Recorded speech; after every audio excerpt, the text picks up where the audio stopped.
Welcome back. The Columbia Basin Hospital in Ephrata is currently remodeling in a couple of ways. Here with the story is Ryan Lancaster. A lot's changed at Columbia Basin Hospital since last August. Back then, officials at the Ephrata Medical Center were gathering for a groundbreaking ceremony, kicking off a $9.3 million remodel and expansion project. The 60-year-old hospital is getting a sizable makeover, a 2-year undertaking that will yield a new 25-bed acute care facility along with renovations to the existing nursing home, laboratory, and physical therapy centers. The project was made possible when Grant County voters passed a bond measure last spring by a margin of about 62%. If they admit you asked for this room.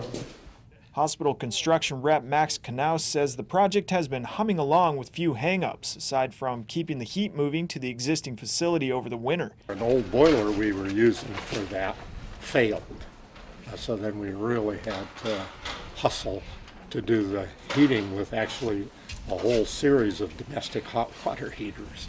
Contractors are shooting for a September completion of Phase 1, which is well ahead of deadline.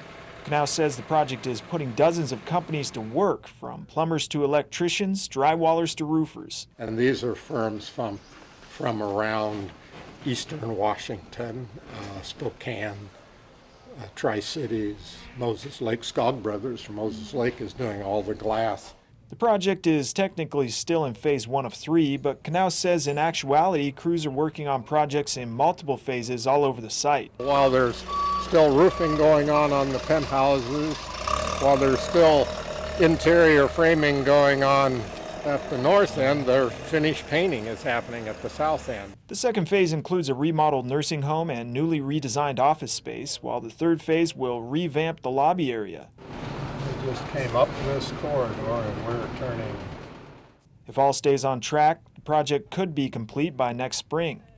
The hospital is in the midst of another major change as well. Elena Lodi, who came on as the hospital's community relations coordinator just last month, said hospital officials have started looking for a new CEO to replace Robert Reeder. Reeder resigned in December after 4 years at the helm. We're just kind of feeling things out, taking our time, reviewing applications as they come in. The board has had a trickle of applicants since placing ads last month, but Lodi says there's no hurry to replace interim CEO Rosalinda Kibbe. She was the executive assistant for the administrator previously, and so it's kind of her role to step in as interim, and she's been doing such a great job. No closing date has been established for the CEO search, which could wrap up just before the expansion project.